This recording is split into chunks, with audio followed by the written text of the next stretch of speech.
پھر ذرا میرے سوالات کے جواب دیتے جائیے۔ آپ اس نوکر کے متعلق کیا کہیں گے جو آقا کی مقرر کی ہوئی ڈیوٹی پر جانے کے بجائے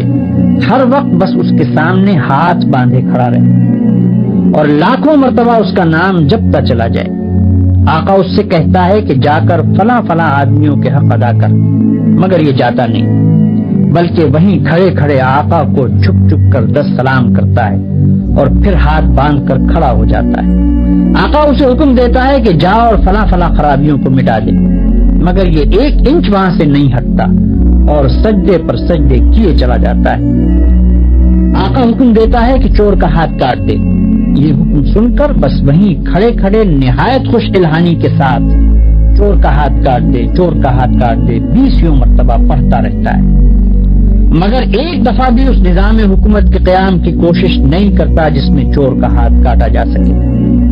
کیا آپ کہہ سکتے ہیں کہ یہ شخص حقیقت میں آقا کی بندگی کر رہا ہے؟ اگر آپ کا کوئی ملازم یہ رویہ اختیار کرے تو میں نہیں جانتا ہوں کہ آپ اسے کیا کہیں گے، مگر حیرت ہے آپ پر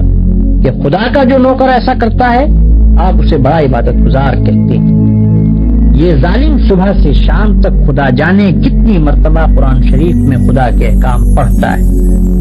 مگر ان احکام کو بجا لانے کے لیے اپنی جگہ سے جنبش تک نہیں کرتا، بلکہ نفل پر نفل پڑھے جاتا ہے، 1000 دانہ تسبیح پر خدا کا نام جپتا ہے اور خوش الہانی کے ساتھ قرآن کی تلاوت کرتا رہتا ہے۔ آپ اس کی یہ حرکتیں دیکھتے ہیں اور کہتے ہیں کہ کیسا زاہد عابد بندہ ہے۔ یہ غلط فہمی صرف اس وجہ سے ہے کہ آپ عبادت کا صحیح مطلب نہیں جانتے۔ ایک اور نوکر ہے جو رات دن ڈیوٹی تو غیروں کی انجام دیتا ہے،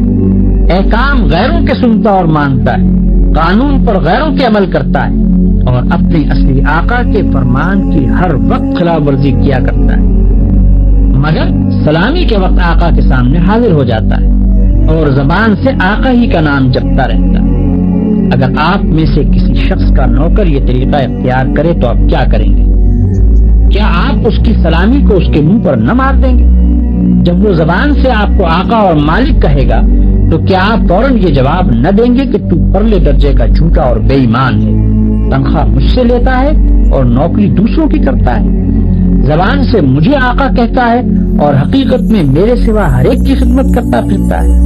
یہ تو ایک معمولی عقل کی بات ہے جسے آپ میں سے ہر شخص سمجھ سکتا ہے، مگر کیسی حیرت کی بات ہے کہ جو لوگ رات دن خدا کے قانون کو توڑتے ہیں، کفار و مشرکین کے احکام پر عمل کرتے ہیں اور اپنی زندگی کے معاملات میں خدا کے احکام کی کوئی پرواہ نہیں کرتے، ان کی نماز اور روزے اور تسبیح اور تلاوت قرآن اور حج و زکوٰۃ کو آپ خدا کی عبادت سمجھتے۔ یہ غلط فہمی بھی اسی وجہ سے ہے کہ آپ عبادت کے اصل مطلب سے ناواقف ہیں۔ ایک اور نوکر کی مثال لیجیے۔ آقا نے اپنے نوکروں کے لیے جو وردی مقرر کی ہے، یہ ٹھیک ناپ تول کے ساتھ اس وردی کو پہنتا ہے، بڑے ادب اور تعظیم کے ساتھ آقا کی خدمت میں حاضر ہوتا ہے، ہر حکم کو سن کر اس طرح جھک کر بصر و چشم کہتا ہے کہ گویا اس سے بڑھ کر اطاعت گزار خادم کوئی نہیں۔ سلامی کے وقت سب سے آگے جا کر کھڑا ہوتا ہے اور آقا کا نام جپنے میں تمام نوکروں سے بازی لے جاتا ہے،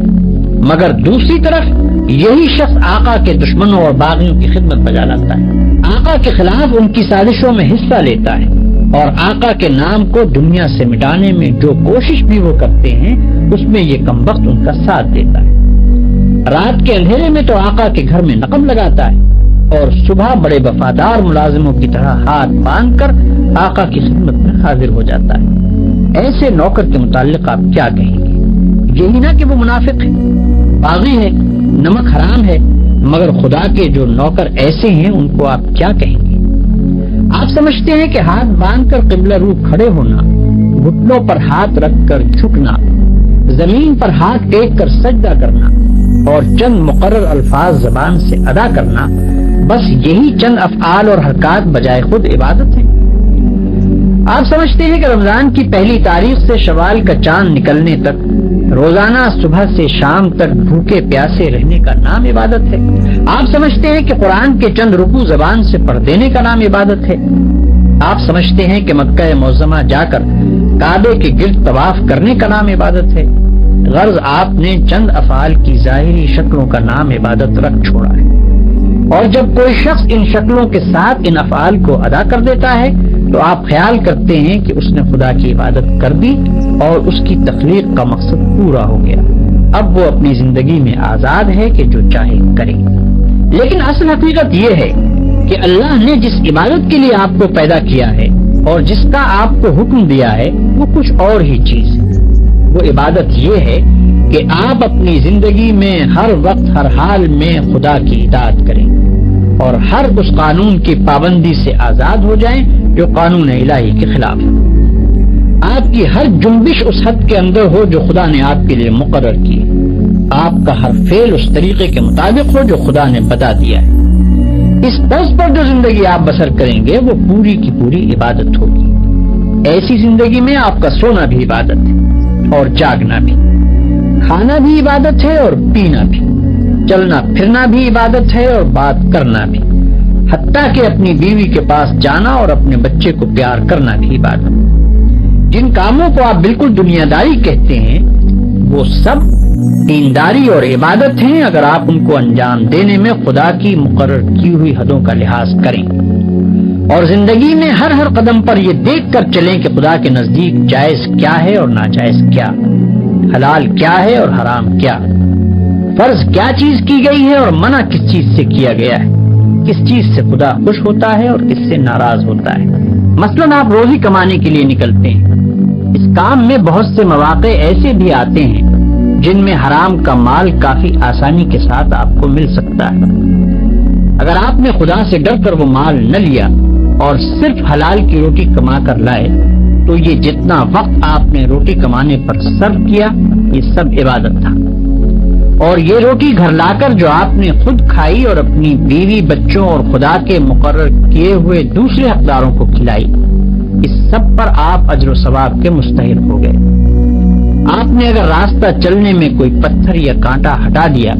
اس خیال سے کہ خدا کے بندوں کو تکلیف نہ ہو تو یہ بھی عبادت ہے۔ آپ نے اگر کسی بیمار کی خدمت کی یا کسی اندھے کو راستہ چلایا یا کسی مصیبت زدہ کی مدد کی تو یہ بھی عبادت ہے۔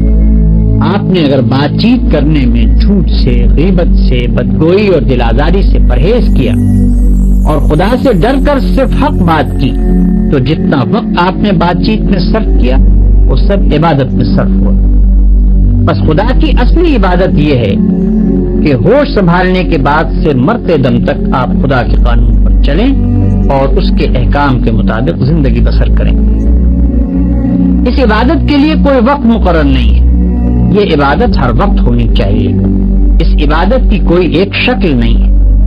ہر کام اور ہر شکل میں اسی کی عبادت ہونی چاہیے۔ جب آپ یہ نہیں کہہ سکتے کہ میں فلاں وقت خدا کا بندہ ہوں اور فلاں وقت اس کا بندہ نہیں ہوں تو آپ یہ بھی نہیں کہہ سکتے کہ فلاں وقت خدا کی بندگی و عبادت کے لیے ہے اور فلاں وقت اس کی بندگی و عبادت کے لیے نہیں ہے۔ بھائیوں، آپ کو عبادت کا مطلب معلوم ہو گیا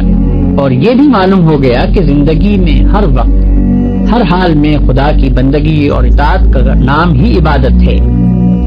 اب آپ پوچھیں گے کہ یہ نماز، روزہ اور حج وغیرہ کیا چیزیں ہیں؟ اس کا جواب یہ ہے کہ دراصل یہ عبادتیں جو اللہ نے آپ پر فرض کی ہیں ان کا مقصد آپ کو اس بڑی عبادت کے لیے تیار کرنا ہے جو آپ کو زندگی میں ہر وقت ہر حال میں ادا کرنی چاہیے۔ نماز آپ کو دن میں 5 وقت یاد دلاتی ہے کہ تم اللہ کے بندے ہو، اسی کی بندگی تمہیں کرنی چاہیے۔ روزہ سال میں 1 مرتبہ پورے 1 مہینے تک آپ کو اسی بندگی کے لیے تیار کرتا ہے۔ زکوٰۃ آپ کو بار بار توجہ دلاتی ہے کہ یہ مال جو تم نے کمایا ہے یہ خدا کا عطیہ ہے، اس کو صرف اپنے نفس کی خواہشات پر صرف نہ کر دو بلکہ اپنے مالک کا حق ادا کرو۔ حج دل پر خدا کی محبت اور بزرگی کا ایسا نقش بٹھاتا ہے کہ اگر 1 مرتبہ وہ بیٹھ جائے تو تمام عمر اس کا اثر دل سے دور نہیں ہو سکتا۔ ان سب عبادتوں کو ادا کرنے کے بعد اگر آپ اس قابل ہو گئے کہ آپ کی ساری زندگی خدا کی عبادت بن جائے تو بلا شبہ آپ کی نماز نماز ہے اور روزہ روزہ ہے، زکوٰۃ زکوٰۃ ہے اور حج حج ہے۔ لیکن اگر یہ مقصد پورا نہ ہوا تو محض رکوع اور سجدہ کرنے اور بھوک پیاس کے ساتھ دن گزارنے اور حج کی رسمیں ادا کر دینے اور زکوٰۃ کی رقم نکال دینے سے کچھ حاصل نہیں۔ ان ظاہری طریقوں کی مثال تو ایسی ہے جیسے ایک جسم کہ اگر اس میں جان ہے اور وہ چلتا پھرتا اور کام کرتا ہے تو بلا شبہ ایک زندہ انسان ہے، لیکن اگر اس میں جان ہی نہیں تو وہ ایک مردہ لاش۔ مردے کے ہاتھ، پاؤں، آنکھ، ناک سبھی کچھ ہوتے ہیں مگر اس میں جان نہیں ہوتی، اس لیے تم اسے مٹی میں دبا دیتے ہو۔ اسی طرح اگر نماز کے ارکان پورے ادا ہوں یا روزے کی شرطیں پوری ادا کر دی جائیں مگر خدا کا خوف، اس کی محبت اور اس کی وفاداری و اطاعت نہ ہو جس کے لیے نماز اور روزہ فرض کیا گیا ہے، تو وہ بھی ایک بے جان چیز ہوگی۔